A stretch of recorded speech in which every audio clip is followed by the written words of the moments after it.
الحمدللہ، اللہ تعالیٰ کا لاکھ لاکھ شکر ہے کہ مالک الملک نے اپنی یاد کی توفیق اور موقع عطا فرمایا۔ لاکھوں اور کروڑوں درود حضرت محمد مصطفیٰ صلی اللہ علیہ وآلہ وسلم پر، جن کے طفیل مالک الملک نے یہ مہربانی عطا فرمائی۔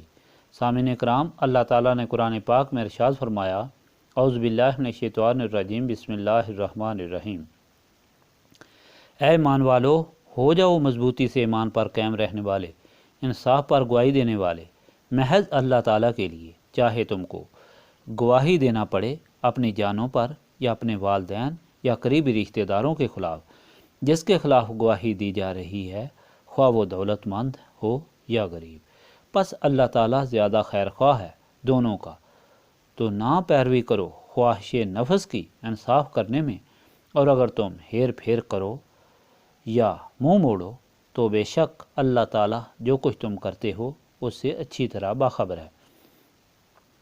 اے ایمان والو، ایمان لاؤ اللہ تعالیٰ پر اور اس کے رسول پر اور اس کی کتاب پر جو نازل فرمائی ہے۔ اللہ تعالیٰ نے اپنے رسول صلی اللہ علیہ وآلہ وسلم پر اور اس کتاب پر جو نازل کی اس سے پہلے، اور جو کفر کرے اللہ تعالیٰ کے ساتھ اور اس کے فرشتوں اور اس کی کتابوں اور اس کے رسولوں اور روز قیامت کے ساتھ، تو وہ گمراہ ہوا اور گمراہی ہی میں دور نکل گیا۔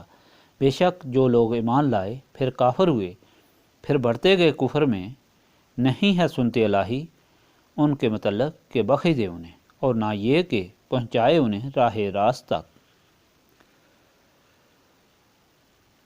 پچھلے فرمان الہی میں مالک الملک نے خوشحال زندگی بسر کرنے کے لیے ہدایت دی کہ رحم و کرم، وفا کرو اور انصاف کرو یتیم بچوں، بوڑھی ناکارہ بیویوں کے ساتھ اور متعدد بیویوں کے درمیان۔ اس کے بعد پھر اللہ تعالیٰ نے اپنی شان اور اختیار کے متعلق بتایا کہ اللہ تعالیٰ مخلوق کا خالق اور مالک ہے، ہر چیز اس کی دین ہے۔ انسان کا جسم اور جسم جس کائنات میں ہے اور کائنات میں جن چیزوں سے فائدہ اٹھاتا ہے، سب اس کی دین ہے، اور جو چاہے کرے اور جو چاہے حکم دے۔ اس کے احکام انسانوں کے بہتری کے لیے ہیں۔ جو اس کا حکم مانے گا اس کی دین و دنیا میں بھلائی ہے، جو اس کا حکم نہیں مانے گا وہ اللہ تعالیٰ کا کچھ نہیں بگاڑ سکتا، بلکہ خود ذلیل و خوار ہوگا۔ اس ہدایت کے بعد اب پھر اللہ تعالیٰ اپنے بندوں کو بہتر زندگی کا طریقہ سکھا رہا ہے کہ مان والو، خبردار، انصاف کو کبھی ہاتھ سے نہ جانے دینا۔ جتنی خرابیاں ہیں، ظلم ہے، مصیبتیں ہیں، وہ سب بے انصافی کی وجہ سے ہیں۔ اگر انصاف ہو تو کبھی کوئی خرابی ہو نہیں سکتی، اس لیے ہمیشہ انصاف کرو۔ انصاف کس سے کرو؟ پہلا انصاف اللہ تعالیٰ سے کرو کہ جس نے تمہیں پیدا کیا اور ساری کائنات انسان کے لیے بنائی۔ وہ ہر انسان کی ہر ضرورت پوری فرماتا ہے۔ انصاف یہ ہے کہ ہر وقت اس کی بارگاہ میں سجدہ ریز رہا جائے، اس کی یاد میں رہے، اس کا مشکور رہے، اس کی توحید پر ایمان رکھے اور اس کی مخلوق کو اس کی طرف متوجہ کرے اور اسی کے حکم میں زندگی گزارے۔ دوسرا انصاف اللہ تعالیٰ کے رسول صلی اللہ علیہ وآلہ وسلم کے ساتھ ہے کہ جن کے طفیل یہ ساری کائنات بنی، جنہوں نے مالک کی پہچان کرائی، مالک کے احکام پہنچائے، سمجھائے اور سکھائے، اور باطنوں کو پاک کیا، بتوں کی سجدہ ریزی سے بچا کر خالق اور مالک کے سامنے سر جھکائے۔ اس پاک ہستی کی محبت، اطاعت اور پھر نسبت قائم رکھنا انصاف ہے، اور پھر احسان کرنا والدین سے، پھر اولاد اور ساری مخلوق کے ساتھ انصاف ان کے حقوق کے ساتھ لازمی ہے۔ اور یہ اسی انصاف کا تقاضا ہے کہ جب کبھی گواہی کی ضرورت پڑے تو سچی گواہی دی جائے، خواہ اپنی جان پر ہو، ماں باپ پر ہو، اقربا پر ہو، خواہ وہ غریب ہو یا امیر۔ کیونکہ انسان اپنی جان کا لحاظ کر کے اگر گواہی چھپا سکتا ہے، ماں باپ اور اولاد اور اقربا کے لحاظ سے گواہی چھپا سکتا ہے، تو پھر کبھی امیر کا لحاظ کر کے اور کبھی غریب پر ترس کھا کر گواہی چھپا سکتا ہے۔ حکم ہوا خبردار، انصاف کا تقاضا یہ ہے کہ خواہ تمہاری جان کا نقصان ہو، ماں باپ اور اقربا کا، یا غریب یا امیر کا ہو، تم نے ہر صورت میں سچ بولنا ہے۔ نقصان یا فائدہ اللہ تعالیٰ کے ہاتھ میں ہے، اسے معلوم ہے کہ کس کے ساتھ کیا کرنا ہے، اور اس کے حکم کے بغیر ایک پتا بھی نہیں ہل سکتا۔ پھر حکم ہوا کہ جو کچھ تم کرتے ہو اللہ تعالیٰ کے سامنے ہے، یہ نہ سمجھو کہ تم گواہی چھپا رہے ہو تو اس کا علم اللہ تعالیٰ کو نہیں ہوگا، ہر چیز اللہ تعالیٰ کے سامنے ہے۔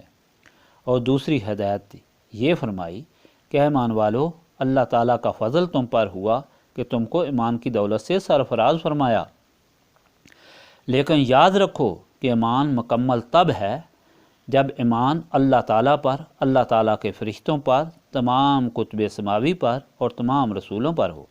اگر صرف اللہ تعالیٰ پر ایمان رکھو گے اور آخرت، فرشتوں، رسولوں اور تمام کتب سماوی پر ایمان نہ رکھو گے تو ایمان مکمل ہی نہیں ہوگا۔ یہ ایمان نہیں کہ یہودیوں اور نصرانیوں کی طرح کہ اللہ تعالیٰ پر، آخرت پر، بعض کتب سماوی پر اور بعض رسولوں پر ایمان رکھ کر اپنے آپ کو مومن کہتے ہیں۔